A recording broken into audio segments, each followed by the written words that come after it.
This video is brought to you by BetterHelp. Okay guys, it's time for me to be honest with you, and I really hope this doesn't get me in trouble, but I had a series of interviews with the team at MrBeast.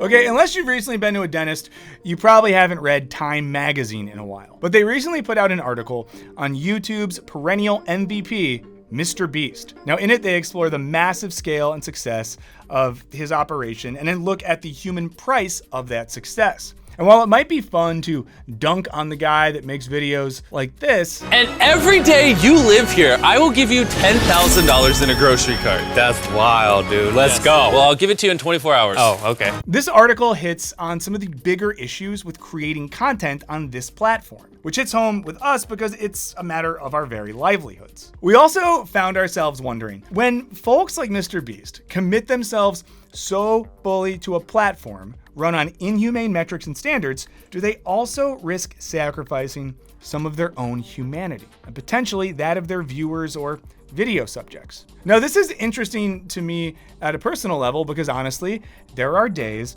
where I feel like I've sold a part of my soul to the mechanisms of the YouTube algorithm. And I've been thinking more and more about how the structure of this place might be at odds with genuine creativity. So today I want to do something different and examine this article, not to deconstruct MrBeast, but with the larger goal of trying to understand the contemporary content ecosystem and how it influences the very logic that underlies many of our lives. But before we keep going, I want to stop and thank this video sponsor, BetterHelp.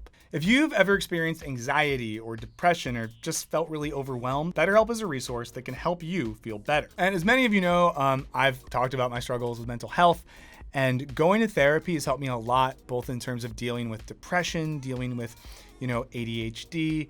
It's been really great, and I know that I wouldn't be where I am today if I didn't have a great therapist that helped me work through all this stuff. Now, BetterHelp's network of more than 30,000 therapists are ready to listen to and help you. After you take a brief questionnaire, you're going to be matched with a therapist whose expertise fits your unique needs. And thanks to BetterHelp's remote model, you can work with a therapist whose skills might not otherwise be available in your area. Now, you can message your therapist at any time, and you'll receive timely and thoughtful responses. Plus, you can schedule your choice of phone or video sessions to receive counseling in real time. Now, in the event that you and your therapist aren't really a perfect match, don't worry, because you can easily switch to a new one for no additional charge. So join the more than 2 million people who have taken charge of their mental health with BetterHelp by visiting betterhelp.com/wisecrack.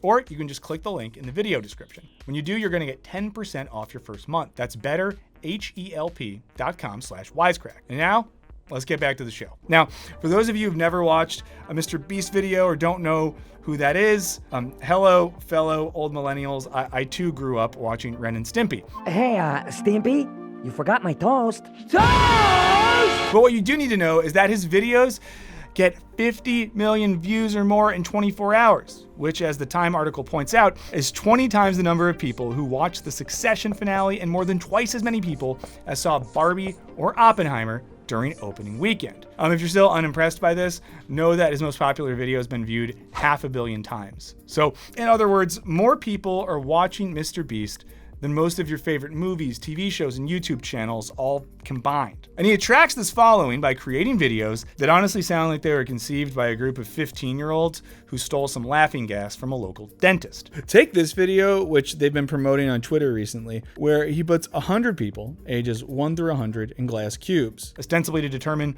what the best age is. As a father, I must say no one is ever putting my baby in a cube. Shout it out in the comments if you've ever put your child in a cube. Hypercube isn't supposed to be real.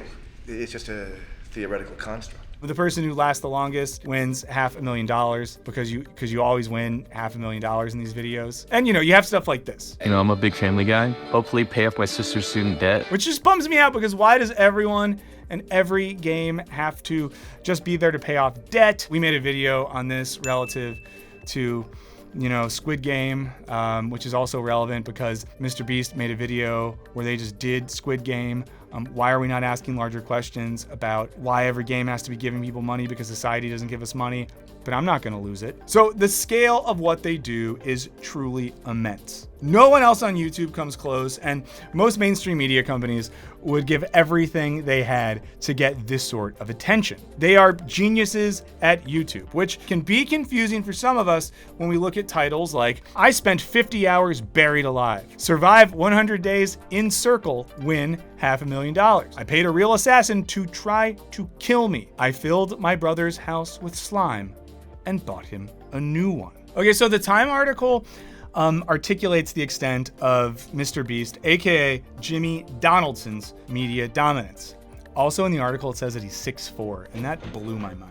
Okay, so the article says that Donaldson's swift rise has been spurred by massive changes in the media landscape, where individuals have replaced institutions as the gatekeepers of entertainment and information. He's proved an adroit Pied Piper, figuring out how to work the YouTube algorithm to hook and keep a crowd. But he's also disrupting the new ecosystem, showing what's possible even far from Hollywood with a gigantic following. The ethos of doing things differently, of growing quickly and exponentially, has sparked concern among some about the company's safety and labor practices. For now, though, the question seems less whether Donaldson will get where he wants to go than where he's going, what the world he is helping shape will look like. Now, we'll talk about this more, but in my mind, the most important thing here is the nature of the algorithm, and the way in which understanding the YouTube algorithm has allowed MrBeast to create content that exceeds what the rest of the entertainment industry is doing. Now, there's a new book by a writer named Kyle Shaka, which talks about this. It's called Filter World: How Algorithms Flatten Culture.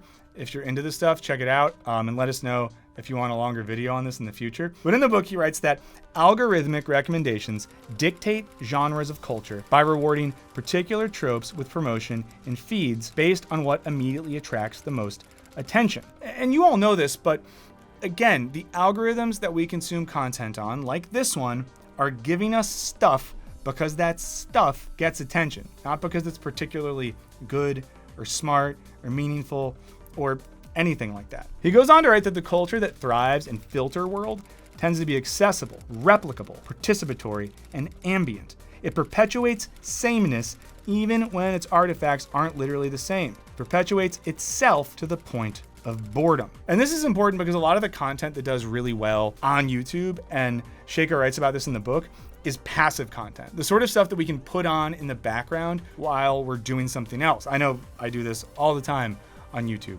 And there's something about that that then leads to the creation of content that is more passive, that will be rewarded in that way. This helps us understand why a video of MrBeast counting to 100,000 in his room, which is one of his first big videos, can be so successful, right? Because it works perfectly for passive consumption. You know, you can put on a teenager counting in the background and literally do anything else. So what we have here then is content that's basically just functioning as a type of spectacle. And I think we can better understand this by looking at Guy Debord's classic book, Society of the Spectacle. He wrote it in 1967, but honestly, he kind of eerily predicts a lot of what's happening on YouTube and digital media more generally right now. Now, the big idea here is that Debord thought that the capitalist mode of production, which we're still currently living in, uses the media to create spectacles. And these spectacles are basically empty events that reinforce the dominant ideological structure, meaning that like they tell us that how the world is how the world should be, and they encourage us to keep making the world that way. The easiest example I can think of for all of us, and it's kind of timely, would be the Super Bowl.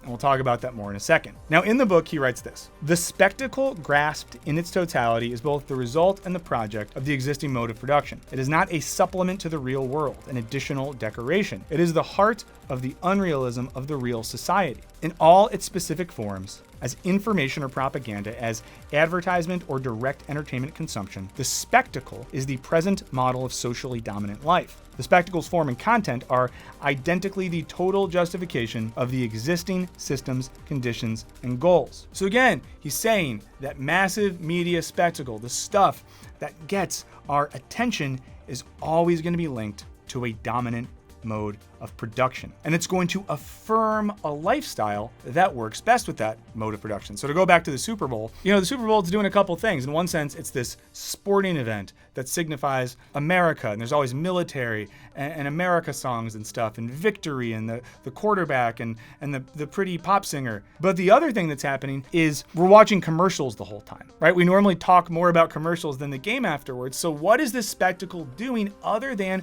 reinforcing a dominant mode of consumption? It's furthering our identity as consumers, both of the media and then the products that the media is telling us to buy. And an important thing to note right here is, again, I'm not critiquing MrBeast. I'm not saying that they are sitting in a room creating content with the pure goal of perpetuating capitalist modes of consumption and ideology. But what they are doing is making content that serves an algorithm that runs on those very things. So they're participating in that system, even if they didn't invent it. And to be fair, again, I, right now, am actively participating in that system. Okay, if we continue reading, the article gets into just how successful MrBeast is. Quote, Donaldson is not your usual entrepreneur. For one, he's happy to talk about how much revenue he brings in, about 600 million to 700 million a year. For two, he claims to not be rich. I mean, not right now, he clarifies. I'm not naive, maybe one day, but right now, whatever we make, we reinvest. I just have to laugh when someone who makes $700 million a year is like, oh shucks, I'm not rich.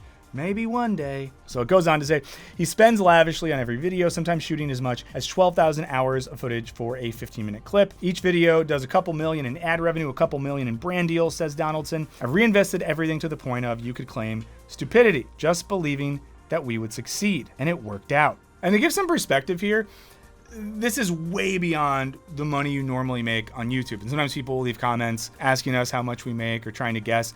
But I can tell you, channels around our size, when we have ads, we're getting paid $3, $4, maybe $5,000 or $6,000 for that minute-long ad. We are not getting millions and millions of dollars, and the money we make on AdSense on YouTube is nowhere near what they're getting there. So, just letting you know. And this is also why a lot of channels these days aren't really making enough to survive on YouTube, and they're asking you to buy paid content or, join their Patreon communities, which is why I'm here to tell you that we do have a Patreon. All the stuff I'm talking about today is rough to talk about because it is getting at why it's hard to be making stuff on YouTube right now and how sometimes it feels like it's less and less financially viable. By jumping on our Patreon, only if you can afford it, you help us out because we're now not dependent on an algorithm. We're dependent on people like you. In exchange, you get all of our videos early without ads.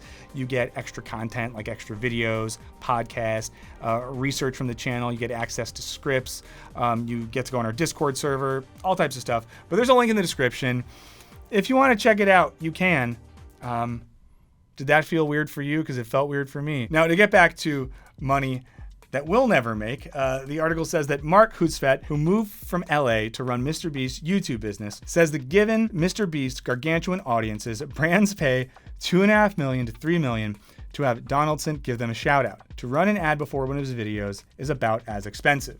For context, this is about half as much as a Super Bowl advertisement for a shout out in a YouTube video about putting slime in your bro's house.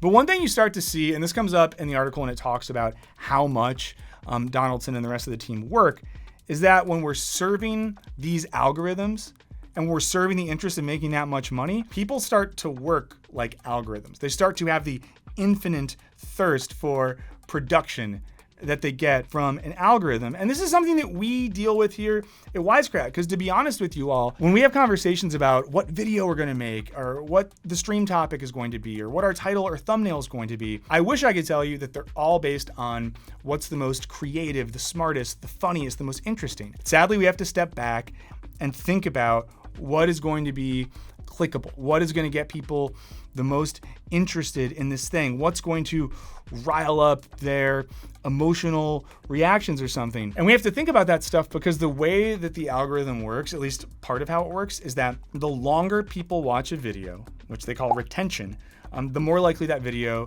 is to be shown to others by YouTube, which means that we have to try to get you in there and keep you there for as long as possible, because if you watch our video for a while, they're going to show it to other people. Ideally, then those people would watch it for a while, so on and so forth. We get enough numbers to stay alive, and then we can use those numbers to say to an advertiser like, hello, can we have an ad, please? And it's hard because we want to make the best stuff possible. We want to be creative and smart and funny and all those sorts of things, but we can't always do that because we have to survive, and sometimes the necessity of that survival can feel bad. And it also reminds me of the work of philosopher Byung-Chul Han, someone we've talked about a good amount in the last year or so on the channel.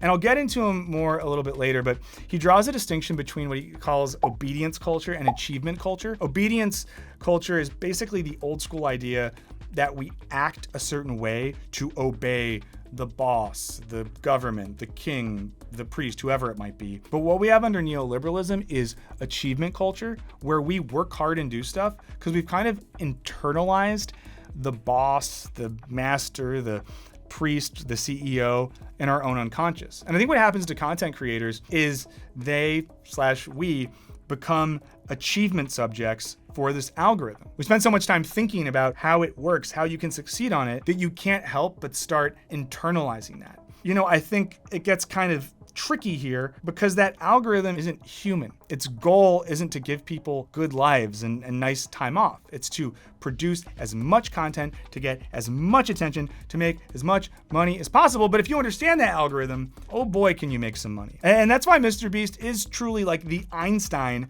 of this algorithm. And I think they're so good at understanding the algorithm that it really is the thing that comes first and last for them. And the content only serves to mediate the algorithm. If that sounds a little weird, let's talk about Marx for a second, just to make an example. Now, in Marx's book, Capital, he famously talks about the shift from a CMC model of exchange, which just means commodity, money, commodity. I have a thing, and then I switch that thing to money to buy another thing. But the commodity is the point, and money is just the means of that exchange. But under capitalism, Marx says we shift to an MCM model. Money, commodity, money. The actual thing is only there to mediate the flow of capital, right? The money is the point. Or, as The Weeknd once said, and I think that's what we kind of see in terms of like content and algorithm with the work of MrBeast and others. So we have like an ACA relation, right? Like the algorithm leads to a piece of content that further serves the algorithm, rather than a world where we have a piece of content that uses the algorithm to perpetuate more good content. You know, it's like a replication of that same formula, which is maybe good, maybe bad. You decide. Okay, so here's how the article describes their mastery of the YouTube algorithm. Quote, Donaldson's understanding of the algorithm that recommends videos is legendary among YouTubers. He figured out early that the thumbnail, the little picture you click on to launch the video, had to be enticing. His are usually of him with his mouth open, either smiling or grimacing. He also makes sure viewers are told what to expect in the first 10 seconds so they hang around. Lately, however, he has leaned more on his gut than analytics. Now it's just like, how can we make people feel something, says Donaldson. When you see the thumbnail, do you say, how did they do that? What the f***? Is that real? When you have one of those 3 reactions, you have to click. Now, this is all impressive in terms of their ability to garner attention on YouTube, but it's a little bit darker when we think about the fact that this is how the whole media ecosystem works. Sheikha talks about this in his book. I'm gonna quote him again here. He says, attention becomes the only metric by which culture is judged. And what gets attention is dictated by equations developed by Silicon Valley engineers. The outcome of such algorithmic gatekeeping is the pervasive flattening that has been happening across culture. He goes on to write that the end result of this is that the least ambiguous, least disruptive, and perhaps least meaningful pieces of culture are promoted the most. Flatness is the lowest common denominator, an averageness that has never been the marker of humanity's proudest cultural creations. And I bet at least one of you just thought to yourself, oh, Marshall McLuhan, medium is the message. And you're right. And Sheikha talks about him as well, saying that in this case, the message of the medium is that our collective consumption habits translated into data run together into sameness. But capturing attention is just one part of the equation. Once you capture it, you got to keep it. And the article explains how good they are at doing that as well. Quote, Donaldson's other obsession mirrors that of YouTube's executives: audience retention. How can you keep viewers watching a 20-minute video when there's so much a mere thumb swipe away? Neo, who directed a short MrBeast video about baguettes, 1.1 billion views, says he loved working at MrBeast, but the focus on retention depressed him and led him to quit the industry. He says that these algorithms are poisonous to humanity. They prioritize addictive, isolated experiences over ethical social design, all just for ads, he says. It's not MrBeast I have a problem with.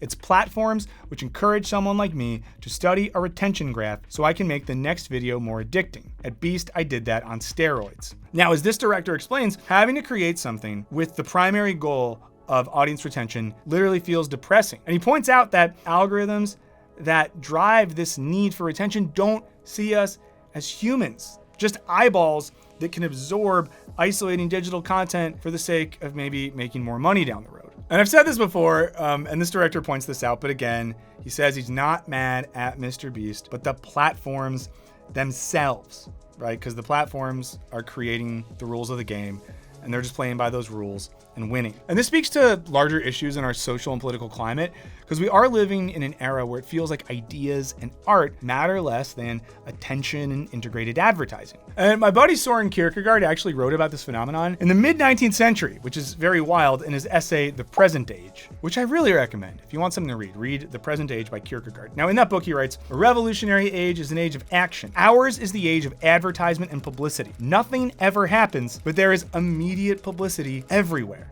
And it's so wild that all the way in the middle of the 19th century, he saw this coming. And what he's talking about here is, an age of revolution being a time where people believed in ideas. They wanted to do things. They wanted to act. They wanted to have a passionate individual subjectivity, but relating to everything via the media, via advertising, just flattens everything. We're no longer these passionate, active subjects. We're part of this glob that just consumes, our eyeballs all glued to tablets and screens and phones at all times, part of this one mass. And when you think about how much of our culture is about press conferences and press releases and breaking news and TMZ stories, but nothing's really happening, so much of what gets spread around online and in the news is kind of just nothing, but we always hear about the nothing.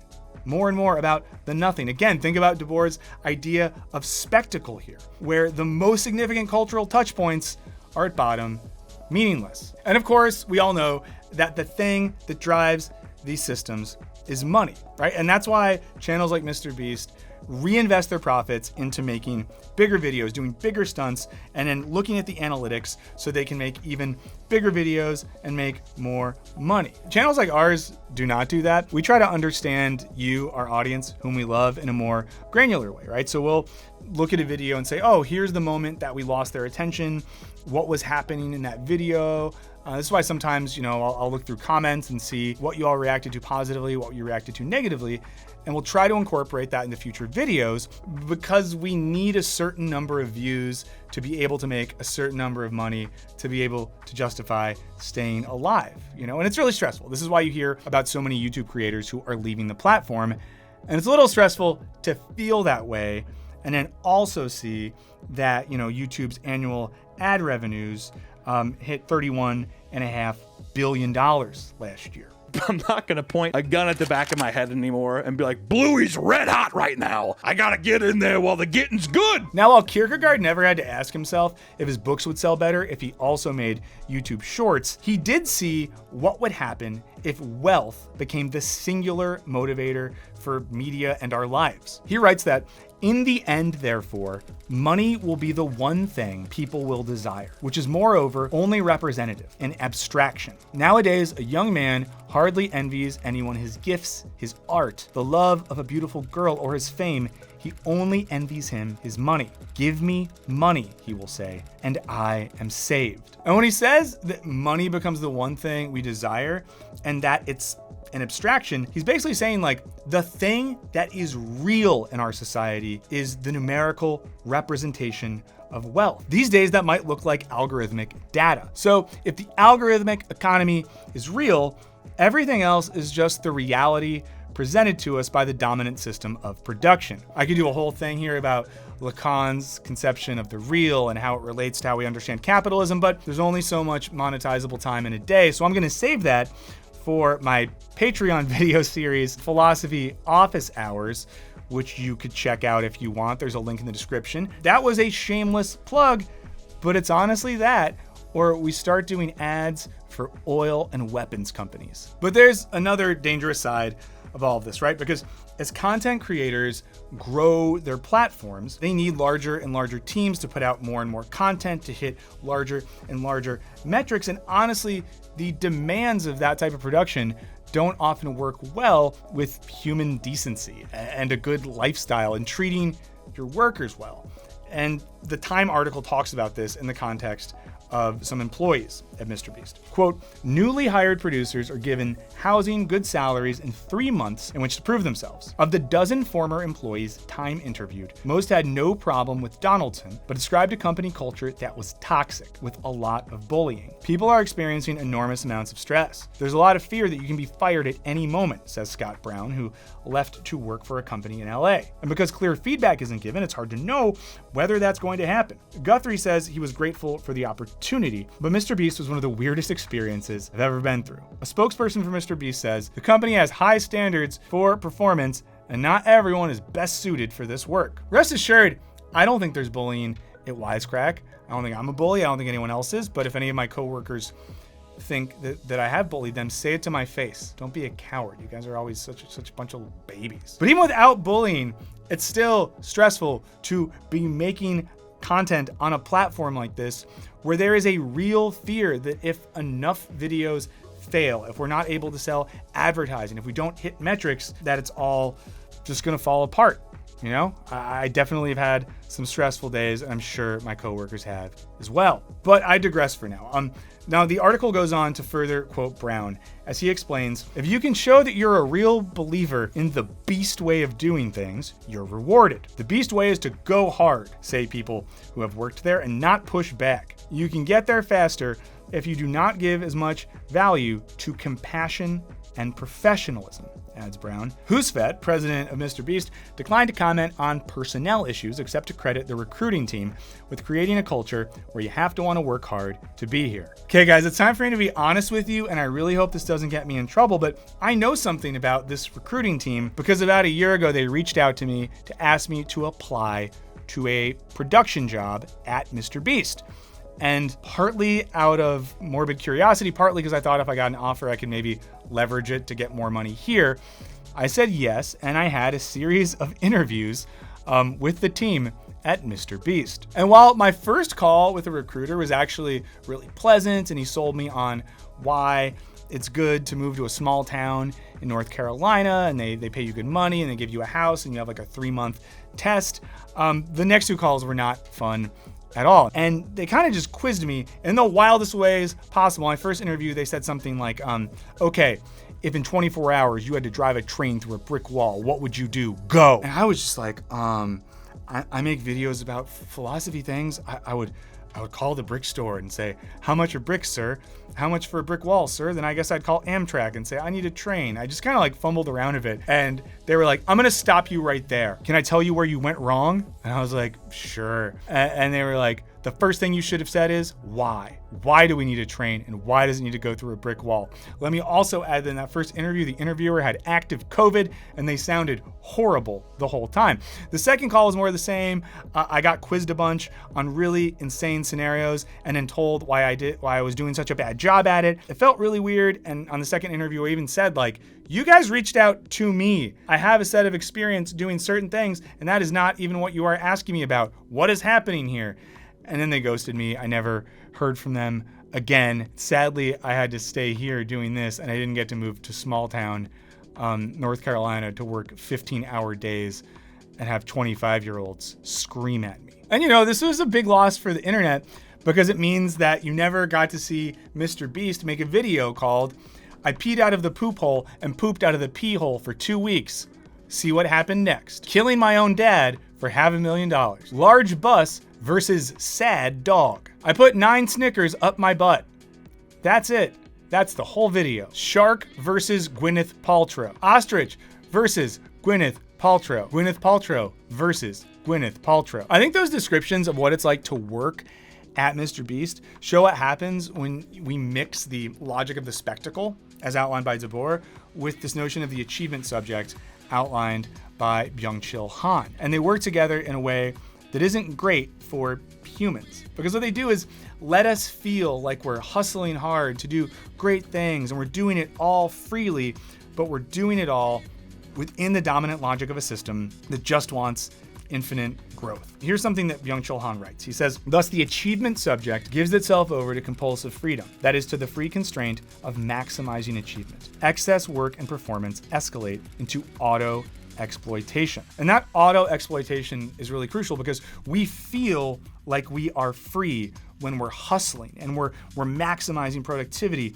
and we're doing more than anyone else. And we feel like we're serving ourselves and our own interest, but maybe we're not. And of course, this is made worse by a culture of spectacle that doesn't really offer us a lot of positive human values. Han also writes that the reaction to a life that has become bare and radically fleeting occurs as hyperactivity, hysterical work and production. And this is something that describes, I think, what we've just seen with the way MrBeast makes content, but also I think really gets at how it feels like for a lot of us. Hyperactivity, hysterical work, production. We just got to keep going and keep going and keep going. It's not the best. Now I want to wrap up with looking at one quote from the end of the Time article. Quote, if Donaldson can somehow pull off this very long strategy game he's playing, if he can create a self-perpetuating media company that makes enough awe-inspiring videos to sell enough of the snacks and apps he also makes to pay for more awe-inspiring videos, what then? In many ways, it's easiest to understand Donaldson as the elite athlete he once wanted to be. Just want to be the best, and I want to make the best content possible, he says. Eventually, athletes hit their physical limitations. It's not yet clear that Donaldson will ever have to stop. And two quick thoughts here. One, I think there's something troubling about this comparison of an athlete to what Donaldson is doing here, because like it says, athletes have physical limitations. They're constrained by a finite human body and its abilities. However, the thing that Donaldson is trying to serve is an infinite algorithm that has an infinite desire for production and consumption and data. And I just don't know how all that fits with being human. The other thing that's a bit troubling is the part where he says, I just want to make the best content possible. Because we can't, not ask here, what does best mean? Does best mean content that we're proud of creatively, that's entertaining, that's engaging, that's intellectually satisfying, that's humorous, that's surprising? Or does best just mean the type of content that will capture the most passive attention from the largest number of people,